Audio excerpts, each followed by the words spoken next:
దానియేలు గ్రంథము 6వ అధ్యాయము 10వ వచనాన్ని మనం చదువుకుంటే, అనుదినము ముమ్మారు మోకాళ్ళలోని తన ఇంటి పైగది కిటికీలు యెరూషలేము తట్టుకు తీయబడి ఉండగా తన దేవునికి ప్రార్థన చేయుచు ఆయనను స్తుతించుచు వచ్చెను అని ఇక్కడ వాక్యము సెలవిస్తుంది. ఇక్కడ ఈ సందర్భం ఎలాగంటే, దానియేలు గారి కాలంలో బబులోను దేశంలో ఒక సంకటం వచ్చి పడ్డది. ఏ విన్నపాలున్నా ఆ రాజుగారికి తెలియజేయాలి, ప్రార్థనలు కూడా ఆ రాజుగారికి చేయాలి తప్ప కానీ వేరొక దేవుడికి కానీ వేరొక దేవతకు కానీ మొక్కటానికి వీల్లేదు. అలా మొక్కిన ప్రతి వాడిని తీసుకెళ్ళి సింహాల గుహలో వేయాలని మాదీయుల యొక్కయు పార్సీయుల యొక్కయు వీళ్ళ పద్ధతి ప్రకారం, ఆచారాల ప్రకారము ఒక శాసనాన్ని తయారు చేయించి రాజు చేత ముద్ర కూడా వేయించారు. ఇంకా ఆ శాసనము మార్చబడుతుంది. అంటే ఈ బబులోను దేశంలో మరి బానిసలుగా కొనుకోబడినటువంటి వ్యక్తుల్లో దానియేలు ఒక ఆయన. ఈయనకి ముమ్మార్లు తన దేవునికి ప్రార్థించే అనుభవం కలిగినటువంటి వాడు. వీరికి అన్నం ఉన్నా లేకపోయినా పర్వాలేదు, నిద్ర ఉన్నా లేకపోయినా పర్వాలేదు, ఎంత అలసటగా ఉన్నా, ఎంతో జ్వరం ఉన్నా, లేకపోతే ఎంత రోగం వచ్చినప్పటికీ కూడా, మరి ఎంత ప్రయాసపడి అతను బ్రతుకుతున్నప్పటికీ కూడా సమయానికి అనుకున్న సమయంలో వారికి ప్రార్థించే అనుభవం వాళ్ళకు ఉంది. ప్రార్థన చేయకపోతే వారు ఉండలేరు, అది ఒక అలవాటుగా మారిపోయింది. ప్రార్థించే అనుభవం కలిగిన ఈ వ్యక్తులు ఎంత ఇబ్బంది వచ్చినా కూడా ప్రార్థనను మానుకోలేరు. ప్రతి ఒక్క క్రైస్తవునికి కూడా ప్రార్థించే అనుభవం కావాలి. తను నిర్ణయించుకున్న సమయాల్లో వారు ప్రార్థన చేసే అనుభవం కలిగి ఉన్నప్పుడే వారి జీవితానికి అర్థము పరమార్థం కూడా. అంటే దేవుని ప్రార్థించడం అనేది చాలా ముఖ్య విషయం. ఈ దానియేలు గారు మరి ఆ దేశంలో ఉన్నప్పుడు ఇటువంటి గొప్ప శాసనం ఒకటి, అంటే ఎవరైతే రాజుగారి దగ్గర ఒక నెలల పాటు స్తుతించరో, తమ విన్నపాలు చెప్పుకోరో, వేరొక దేవుణ్ణి దేవతని పూజిస్తారో అటువంటి వారిని తీసుకెళ్ళి మరి సింహాల గుహలో వెయ్యాలి అని ఒక శాసనము తయారైనప్పుడు ఆ శాసనము బట్టి దానియేలు గారు విని తన మేడగదిలో ఆ యెరూషలేము తట్టు తెరవబడిన ఆ కిటికీల దగ్గరికి వెళ్ళి అక్కడ ప్రార్థన చేస్తూ ముమ్మార్లు ప్రార్థన చేస్తున్నట్టుగా ఉంది. అంటే ఈ ప్రార్థన జీవితం గడిపేటువంటి వారికి ఈ ప్రపంచంలో ఇంకేమీ అవసరం లేదు, సమస్తము కూడా గడ్డిపోసవాలే పెంచుతారు. ప్రార్థన చేసే అనుభవం కలిగిన వాడికి ప్రార్థన చేయకపోతే మనసులో ఒక రకమైన బాధగా ఉంటుంది, ఒక వెలితిగా ఉంటుంది. నేను ఏదో పోగొట్టుకున్న వాళ్ళలాగా ఉన్నానే, ఈరోజు నేను దేవుడితో మాట్లాడలేదే అని వారి హృదయం అంతా కూడా ఆందోళనకరంగా ఉంటుంది. ప్రార్థన చేసేంతవరకు కూడా వారి మనస్సు కుదిరిగి ఉండదు. అటువంటి వారు ఈ దానియేలు ఒకడు. ప్రతి విషయానికి కూడా దేవుని దగ్గర విన్నపాలు చేసి ప్రార్థన చేసే మనసు కలిగిన వాడు, ముమ్మార్లు ప్రార్థన చేసే అనుభవం కలిగిన వాడు ఈ దానియేలు. 55వ కీర్తన 17వ వచనం, సాయంకాలమున ఉదయమున మధ్యాహ్నమున నేను ధ్యానించుచు మొర్ర పెట్టుకొందును అంటున్నాడు. దావీదు గారు కూడా ఎటువంటి అనుభవం కలిగిన వాడు? ప్రతిరోజు ప్రార్థన చేసే అనుభవం కలిగిన వాడు, ముమ్మార్లు ప్రార్థన చేసే మనస్సు కలిగిన వాడు. వారు దేవునితో మాట్లాడాలి. ఆ ప్రార్థన చేసేటప్పుడు తమ విన్నపాలు ఏవైతే ఉన్నాయో తమను సృష్టించిన సృష్టికర్తకి చెప్పుకోవాలి. సృష్టికర్తతో మాట్లాడినప్పుడు ఆ ప్రార్థన విన్న దేవాతి దేవుడు వారికి ప్రతిఫలం ఇస్తే ఆ ప్రార్థన ద్వారా వారందరూ కూడా బ్రతికేవారు. ఆ ప్రార్థన ద్వారా వారందరూ సంతృప్తిగా ఉండేవారు, జీవించేవారు. ఆ ప్రార్థన ద్వారానే శత్రువులు జయించేవారు. అదే ప్రార్థన ద్వారా వారు వెలుగును పొందుకుని దేవుని సన్నిధానంలో పరిశుద్ధాత్మతో నిండుకుని ఉండేవారు. అటువంటి అనుభవం కలిగిన వాడు కూడా దావీదుకి ఎంత పని ఉన్నప్పటికీ, ఎంత రాజ్యాధికారం చేతులు ఉన్నప్పటికీ కూడా, ఎంతమంది శత్రువులు వచ్చినా, ఎన్ని యుద్ధాలు కలిగినా ఆ సమయంలో తను అనుకున్న సమయంలో ప్రార్థన చేసే అనుభవము కలిగి ఉన్నవాడు ఆ ప్రార్థన మాత్రం మానేవాడు కానే కాదు. ప్రతి ఒక్కరు కూడా నిర్ణయించుకోవాలి, ఈ సమయంలో ప్రభువుకి నేను ప్రార్థన చేయాలి, ఈ సమయంలో నేను దేవుని దగ్గర మోకరించాలి, ఈ సమయంలో దేవుని దగ్గర నేను మొర్ర పెట్టాలనే ఒక నిర్ణయము ప్రతి ఒక్క క్రైస్తవుడు చేయాల్సిన సమయాలు ఇవి. ఎందుకంటే ఖచ్చితంగా మన ప్రార్థన దేవుడు ఉన్నప్పుడు తగిన ప్రతిఫలం దొరికినప్పుడు మనం సంతోషిస్తాం కదా. సాయంకాలమున ఉదయమున మధ్యాహ్న కాలములు కూడా 3 సమయాల్లో కూడా దావీదు ప్రార్థన చేస్తూ ఉన్నాడట. మీరు ప్రార్థన అంటే మరి దేవునితో మాట్లాడటమే. సమయాన్ని బట్టి వారు ఆ 3 సమయాల్లో సాయంకాలమున, ఉదయమున, మధ్యాహ్నం 3 సార్లు తప్పనిసరిగా దావీదు గారు ప్రార్థన చేసేవాడు. ముమ్మార్లు మోకాళ్ళు ఊని దానియేలు గారు కూడా ప్రార్థన చేసే అనుభవాలు కలిగి ఈ పెద్దలందరూ కూడా ఉన్నారట. అయితే ఈ ప్రార్థన ఎలాగుంటుంది, ఈ సమయాల్లో ఎందుకు ప్రార్థన చేస్తారు? నా ప్రార్థన ధూపం వల్లెను, నేను చేతులెత్తుట సాయంకాల నైవేద్యం వల్లెను నీ దృష్టికి అంగీకారములగును అన్నాడు. సాయంకాలమున ప్రార్థన చేయటం అంట ఎలాంటిదట, ధూపం వలే ఆయన సన్నిధానానికి ఇచ్చినప్పుడు అదటండి ఎలాగా నైవేద్యం వలె దేవునికి సమర్పించబడుతుందంట. దావీదు గారు ఎలా ప్రార్థన చేసేవాడు? సాయంత్రకాల సమయంలో తన ప్రార్థన ఎలాగుండేది? ఒక ధూపం వలె ఉండేది. దావీదు గారు ప్రార్థన చేసి ఒక ధూపం భూమి నుంచి ఆకాశంలోకి ఎలాగెళ్తుందో అలాగే ఈ ప్రార్థన ధూపం అనేది దేవుని సన్నిధానానికి వెళ్తూ ఉందట. అయితే ఈ ప్రార్థన అండి దేవుని సన్నిధానంలో నైవేద్యము వలె, నైవేద్యం పెట్టి దేవుని మొక్కుకుంటారు కదా, అలాగే దావీదు గారు కూడా సాయంకాలంలో ప్రార్థన చేసి దాన్ని నైవేద్యం వలె దేవుని దగ్గర పెట్టి మొర్ర పెట్టుకుంటూ దేవుని దృష్టికి మరి దాన్ని తీసుకెళ్ళి నీకు అంగీకారంగా దీన్ని తీసుకుని ఆయన ఈ బలి అర్పణ నువ్వు తీసుకో అన్నట్లుగా ఆయన ప్రార్థన చేసి దేవుని సన్నిధానంలో దేవుని దగ్గర గోచాడుతుంటారు. సాయంకాలమున ప్రార్థన చేయట నైవేద్యముతో సరి సమానము. అది ధూపం వల్లే దేవుని దగ్గరికి వెళ్తుంది. దావీదు గారు సాయంకాలంలో అంతేగాని ప్రార్థన చేసేవాడు. కానీ యెహోవా ఉదయమున నా కంఠస్వరము నీకు వినపడుతుంది, ఉదయమున నా ప్రార్థన నీ సన్నిధిని సిద్ధము చేసుకుని ఉందును అన్నాడు. ఉదయాన్నే ప్రార్థన ఎందుకు చేస్తారంటే, ఏదన్నా మనకి అవసరం వచ్చిందనుకోండి, అవసరం వస్తే ఒక పెద్ద మనిషి దగ్గరికి వెళ్ళాలి, ఉదయాన్నే వెళ్ళిపోతే ఆయన దొరుకుతాడు, లేదంటే బయటికి వెళ్ళిపోతాడు, లేకపోతే అతను దొరకాలంటే చాలా టైం పడుతుంది. ఉదయాన్నే మనం ఏం చేస్తాం? మన ప్రార్థన అంటే మనం ఏదైతే చెప్పాలనుకుంటున్నామో ఆ మాట చెప్పడం కోసం దైవభక్తికి వెళ్ళి పొద్దుట ఏం చేస్తాం? ఆ యజమానుడి దగ్గరికి వెళ్ళేటప్పుడు మనం ఏం చెప్పాలనుకుంటున్నామో, ఏం మాట్లాడాలనుకుంటున్నామో, ఏదైతే అతను ఎదురుగుండగా తీసుకురావాలనుకుంటున్నామో ఆ సందర్భాన్ని, ఆ మాట ఏదైతే ఉందో ఆ మాటను మనసులో ధ్యానించుకుని ఇలా చెప్పాలి అని అనుకుని ఉదయాన్నే లేచి తన ప్రార్థన సిద్ధపాటు చేసుకుని ఒక యజమానుడి దగ్గరికి, లేకపోతే డబ్బున్నటువంటి వాడి దగ్గరికి, అధిపతి దగ్గరికి, రాజు దగ్గరికి వెళ్ళి ఒక వ్యక్తి నిలబడి కాచుకుని ఉంటాడు. ఈయన నా ప్రార్థన విని నాకు ఎప్పుడు ప్రతిఫలాన్ని ఇస్తాడో అని కాచుకుని ఎలా గుమ్మం దగ్గర కూర్చుని ఉంటాడో, అలాగే దావీదు కూడా ఏం చేసేవాడంటే ఉదయాన్నే లేచి ఆయనకు ప్రార్థన చేయడం కోసం తన ప్రార్థన సిద్ధపాటు చేసుకుని ఉండేవాడట.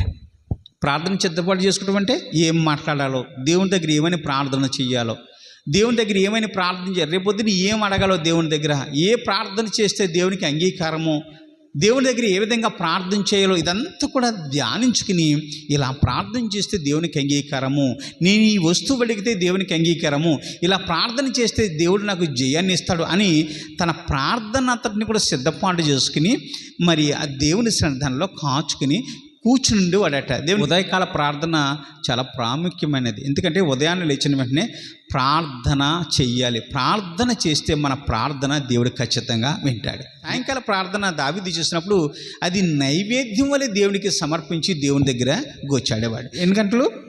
మధ్యాహ్నము 12 గంటలప్పుడు ఆయన ఒక ప్రాంతంలో ఉన్నాడు. ఎవరో అపోస్తులైన పేతురు గారు. ఆ ప్రాంతంలో ఇంచుమించు 12 గంటలప్పుడు ఒక ప్రాంతంలో ఉన్నప్పుడు, ఆ ప్రాంతంలో ఒక ఇంట్లో ఉంటే ఆ ఇంటి వారు భోజనం పెట్టడం లేట్ అయిందంట. భోజనం పెట్టడానికి ఇంకా సమయం ఉందన్నారట. వారు భోజనం తయారు చేస్తున్నారట. ఈయన ఏం చేశారంటే, ఈ సమయంలో మనం ఎందుకు ఖాళీగా ఉండాలని తన అలవాటు చొప్పున ఇంచుమించు 12 గంటలప్పుడు మిద్దెక్కి దేవునికి ప్రార్థన చేస్తూ ఉన్నాడట. దేవుడు మిద్దె ఎక్కి మధ్యాహ్నకాల సమయంలో ప్రార్థన చేస్తూ ఉన్నాడట. వెంటనే పేతురు గారికి ఒక దర్శనం కలిగింది. ఒక దుప్పటి చెంగులో ఒక పాత్రలాగా ఉంది. ఒక దుప్పటి చెంగు 4 చెంగులు కలిగిన ఒక దుప్పటి ఉంది. దుప్పటి ఒక పాత్ర వలె ఉంది. ఆ పాత్ర నుండి కూడా నానా విధమైన జంతువులు ఉన్నాయట. పేతురు గారితో దేవదూత అంటుంది, ఆ జంతువుల్ని నువ్వు చంపుకుని తినమంటుంటే పేతురు గారు అన్నారా, అయ్యా మరి నిషిద్ధమైన దాన్ని దేన్ని నేను కూడా తిన్నాను నీకు తెలుసు కదా అంటే, దీంట్లో ఏది కూడా నిషిద్ధమైనది కాదు, ప్రతిదీ తినదగినదే అని చెప్పినప్పుడు పేతురు గారు ఆలోచించుకుంటుండగా ఆ దుప్పటి చెంగి తిరిగి పరమాకాశంలోకి ఎత్తబడింది. ఎన్ని గంటల సమయంలో?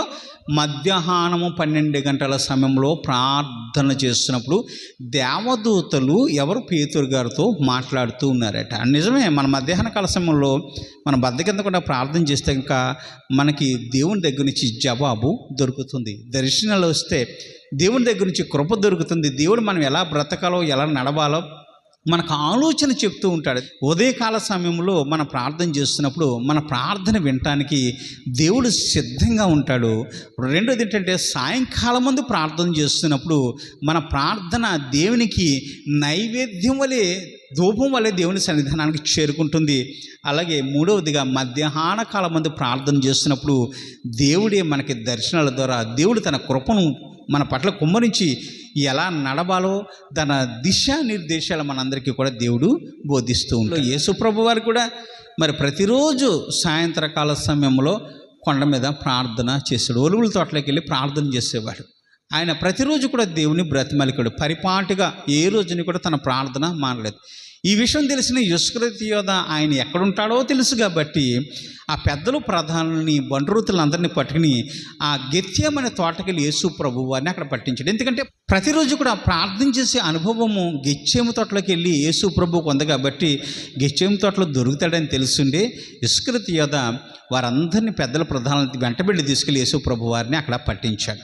యేసు ప్రభు వారు తెల్లవారుజాములు లేచి ప్రార్థన చేసే అనుభవం కలిగినటువంటి వాడు, తెల్లవారులు ముమ్మార్లు ప్రార్థన చేసే అనుభవం కలిగినటువంటి వాడు యేసుప్రభు వారు కూడా. ఎందుకంటే తెల్లవారుజామున ప్రార్థన చేస్తున్నప్పుడు తండ్రి కుమారుడితో మాట్లాడుతుంటే తండ్రి ఏ విధంగా దిశానిర్దేశాలు చేసేవాడో, కుమారుడా ఈ ప్రాంతానికి వెళ్ళి ఒక గుడ్డివాడిని ఈ రోజున స్వస్థపరచాలి, ఇదిగో కుష్ఠరోగులను స్వస్థపరచాలి, అలాగే యాయీరు కుమార్తె 12 సంవత్సరం నీళ్ళకి వెళ్ళిన కుమార్తెను ఈ రోజున మహిమపరిచయని బ్రతికించాలి, విధవరాలు కుమారుడు చనిపోయాడు, ఆ కుమారుడిని ఈరోజు నువ్వు బ్రతికించాలి అని దేవుడు ఉదయకాల సమయంలోనే కుమారుడికి బోధించినప్పుడు తండ్రి చెప్పిన మాట ప్రకారం ఆ ప్రాంతానికి వెళ్ళి యేసు ప్రభు వారు చక్కగా శిష్యులందరినీ సమకూర్చుకుని వెళ్ళి దేవుడు ఏదైతే బోధించాడో ఆ మహిమలు అక్కడ చేసి తండ్రికి మహిమను తెచ్చిపెట్టేవాడు. ఉదయకాల సమయంలో దేవుడు కుమారులతో మాట్లాడతాడు, పిల్లలతో మాట్లాడతాడు, తన జనాంగంతో మాట్లాడతాడు, పరిశుద్ధులతో మాట్లాడతాడు. ఉదయకాల సమయ ప్రార్థన చాలా ప్రాముఖ్యమైనది. ఆ ప్రార్థన చేసేటప్పుడు కూడా మనము దేవుని దగ్గర ఏం మాట్లాడాలో, దేవుని దగ్గర ఈ రోజుని ఏం అడగాలో, ఏ విధంగా జీవించాలో, ఏ విధంగా బ్రతకాలో, ఏ విధంగా మన పని పాటలు ఎందుకు కొనసాగాలో అని మనము ఏమి మాట్లాడాలో దేవుని దగ్గర జాగ్రత్తగా మాట్లాడాలని మన ప్రార్థన సిద్ధపాటు చేసుకుని మోకరించి అనుభవం మనం కలిగి ఉండాలి. ఏది పడితే అది మాట్లాడకూడదు. ఉదయాన్నే లేచి వెళ్ళి ఒక ధనవంతుడి దగ్గరికి పోయి మాట్లాడాలనుకుని మనం మాట్లాడే మాటలు సిద్ధపాటు చేసుకోవడానికి వెళ్ళి ఆయన దగ్గర పనికి మళ్ళీ మాట్లాడితే ఏమంటాడు? అతలో పొమ్మంటాడు. ఉదయాన్నే ఏంటి ఈ నష్ట ఏంటి, నాకు నన్ను చంపుతున్నాం, దేనికోసం వచ్చి, ఏం పని మీద వచ్చావు, ఇది వ్యర్థమైన పని, మంచి పని, ఆ మాత్రం తెలట్లేదా, నోటికి వచ్చినట్టు మాట్లాడుతున్నాం, ఆతలకు పొమ్మని అంటాడు కదా. అలా కాకుండా మనం ఏం చేయాలి? ఉదయాన్నం చేసే ప్రార్థనను మనం సిద్ధపాటు చేసుకోవాలంట. ఇది గారు మీ దగ్గర ప్రార్థన ఎలా చేయాలో దీన్ని నన్ను సిద్ధపాటు చేసుకుని ఏ విధంగా ఉచ్చరించాలో, ఏం మాట్లాడాలో, ఏం కోరుకోవాలో, ఏం కోరుకోకూడదు అన్నీ కూడా సిద్ధపాటు చేసుకుని నీ సన్నిధిని వచ్చి నిలబడినప్పుడు నా కంఠస్వరం నీకు వినపడుతుంది నాయనా, నన్ను జ్ఞాపకం చేసుకోమని ఉదయాన్నే ప్రార్థన చేస్తున్నాడు. మరి ఎంత గొప్ప అనుభవాలు కలిగినటువంటి దావీదు, అది దానియేలు గారు కూడా ఎంత గొప్ప అనుభవం కలిగినట్టు వారు. వీరికి ప్రార్థన ఉంటే ఇచ్చాలి, ఇంకేమో అవసరంలే. వారు చావనా చేస్తారు కానీ ప్రార్థన చేయటం మాత్రము మానని వ్యక్తులు. దానియేలు గారిని తీసుకెళ్ళి సింహాల గుహలో వేస్తారని తెలిసిండి కూడా దానియేలు తన ప్రార్థనను మానలేదు. ముమ్మార్లు ప్రార్థించే అనుభవం కలిగిన వాడు దానియేలు. కాబట్టి అతను సింహాల గుహలోకి తోయబడినప్పటికీ కూడా దేవుడు అతన్ని సజీవుడిగా పైకి తీసుకొచ్చి అతన్ని ఘనపరిచాడు, మహింపరిచాడు. ఆ దేశంలో గొప్పగా దేవుడు అతన్ని హెచ్చించాడు. దావీదు కూడా అలాగే ఉదయమును, సాయంకాలం, మధ్యాహ్నం ప్రార్థన చేసే అనుభవం కలిగినవాడు కాబట్టి తన జీవిత కాలం ఎల్లా కూడా శత్రువులు ఎంత మాత్రం అతని మీద తిరగబడినప్పటికీ కూడా శత్రువులకు విజయం కలగకుండా దావీదుకి మాత్రమే విజయం కలగజేశాడు. ప్రతి ప్రార్థన దేవుడు దావీదుది విన్నాడు. దావీదు ప్రార్థన విన్నాడు కాబట్టి అతని రాజ్యాన్ని స్థిరపరిచాడు, అతని కుటుంబాన్ని స్థిరపరిచాడు. ప్రార్థన చేయటం వల్ల దేవుడిచ్చే ఈవులు మనం పొందుకోవటం వల్ల అత్యంత బలమైన వ్యక్తులుగా, శక్తివంతమైన వ్యక్తులుగా మనందరము మార్చబడతాం. మనం ప్రార్థించే అనుభవం కావాలి. ఎందుకంటే ఉదయం లేచిన తర్వాత సాయంత్రం వరకు కూడా మనం ఎలా బ్రతకాలో అది దేవుని చిత్తమై ఉంది. దేవుని చిత్తం మన జీవితంలో నెరవేర్చబడాలి. దేవుడు ఏమనుకుంటున్నాడో మన జీవితాన్ని ఎలా నడిపించాలనుకుంటున్నాడు, దేవుడు ఏమి ఇవ్వాలనుకుంటున్నాడో, ఎలాగైతే దేవుడికి ఇష్టమో, మనం ఎలా బ్రతికితే దేవునికి ఇష్టమో, మనం ఎలా జీవిస్తే దేవునికి సంతోషకరమో అది తెలుసుకోవాలంటే మనం ప్రార్థించే అనుభవం కావాలి. ప్రార్థించడం వల్ల విజయం వస్తుంది. ప్రార్థించడం వల్ల దేవుని సన్నిధానానికి నైవేద్యం వల్ల వెళ్ళినప్పుడు దేవుడు నిన్ను దీవిస్తాడు, ఆశీర్వదిస్తాడు. ఉదయకాల సమయంలో నువ్వు ప్రార్థన చేసిన ప్రతి ప్రార్థన దేవుడు అంగీకరించినప్పుడు ఉదయం నుంచి సాయంత్రం వరకు కూడా తన కృపా కాపుదలను తన రెక్కల చట్టం మరుగుపరుచుకుని చక్కగా ఆయన శక్తివంతంగా నిన్ను నడిపించగల సమర్థుడు. ప్రార్థన ప్రతి మనిషికి ఉండాలి. ప్రార్థన జీవితం లేనిటువంటి వారు ప్రతివాడు కూడా నిశ్నాశానికి పోతాడు. ప్రార్థన జీవితం ఒక మనిషిని జీవింపజేస్తుంది. ప్రార్థన ప్రతి వారిలో కూడా ఉండాలి. యేసు ప్రభు వారు మరి ఒలివల తోటలోకి వెళ్ళి ఆఖరిలో ఆయన ముమ్మార్లు ప్రార్థన చేస్తున్నట్లుగా మనం చూడవచ్చు. ఒకసారి ప్రార్థన చేశాడు, ఆయనకి ఆత్మ సహకరిస్తుంది కానీ శరీరము సహకరించట్లేదట. మళ్ళీ వచ్చాడు, శిష్యులతో మాట్లాడాడు, తిరిగి మళ్ళీ వెళ్ళి ప్రార్థన చేశాడు. అలాగే ముమ్మార్లు ప్రార్థన చేశాడు. మూడవసారి ఆయన ప్రార్థన చేస్తున్నప్పుడు అంతటా ఆయన చెమట రక్త బిందువుల వలె మారిందంట. ఎంత గొప్పగా ఆయన ముమ్మార్లు ప్రార్థన చేశాడు. 3 సార్లు ప్రార్థన చేసే అనుభవం యేసు ప్రభువు కూడా ఉంది. ఆయన బిడ్డలమైన మనం మరి తండ్రి ఎద్ది చేస్తే పిల్లలమైన మనం కూడా అదే చేయాలి కదా. అలాగే అబ్రహాము ప్రార్థన చేసినప్పుడు ఇస్సాకు ప్రార్థన చేసి ఆయన కూడా తిరిగి పునరుద్ధానం మందు లేపబడ్డాడు కదా. అలాగే మనం కూడా మన తండ్రి అయిన దేవాతి దేవుడు యేసు ప్రభు వారు ప్రార్థన చేసే అనుభవం కలిగిన ఉన్నవాడు కాబట్టి మరి తండ్రి చేసే ప్రార్థన మనం కూడా చేయాలి కదా.